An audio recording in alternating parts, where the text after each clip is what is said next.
Shaky arms. How do I help my baby? Okay, Jennifer. This is on you, okay?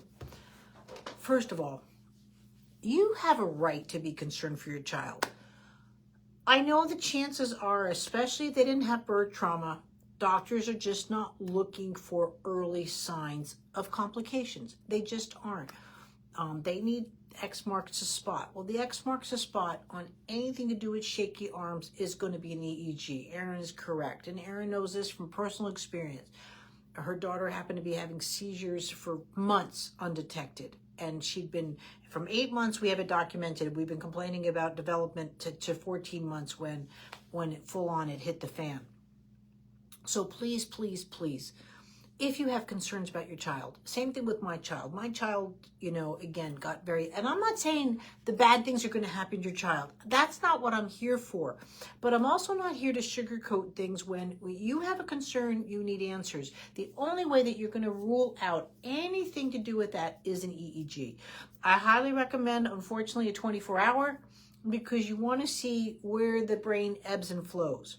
Like, how we produce cortisol around 11 o'clock at night when we go into a REM. And this is why you don't stay up late watching late night TV, guys, because your body needs those hormones to produce, right? But that same thing too, that could be also where you're going into more of the shakiness, and you're not seeing this because you're not sleeping next to your baby. You're not seeing those things, whichever. No, babies should not have shaky arms. Now, as far as what you can do, now you should also be doing immediately the newborn movement assessment. It's a free course that I have to assess all newborns, right? Because a shaky arm also suggests that the baby has not gone into their first milestone, which is an absolute horizon. Babies, like little puppy dogs, should be able to just go. You should be able to pass them to and from to whoever you're working with, down to the crib, up again. And if you're hearing words like my baby startles, my baby goes into anything like that, then we have a problem, right? And that's not the way it should be. And that's where you want to, again, catch that. The newborn movement assessment will show if there's any kind of issues with rotation and going into that. And then I would suggest the tummy time course, because again, when we're medically trying to work on this. Now, medically, I'm going to tell you this. You have a 9-week-old baby. Now, you need a referral to neurology to get EEG done.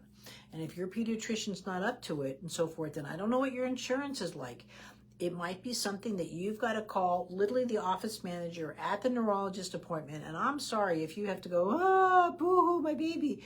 Whatever it takes to get an appointment, because also too, they're not waiting for you to show up. It might be 2 months before you can get in. It could be 6 months, depending on the country and whatever you're working on, or not at all. You talk to the office manager, work backwards, then to say, what do I have to do to get the referral to get my pediatrician to talk to the neurologist?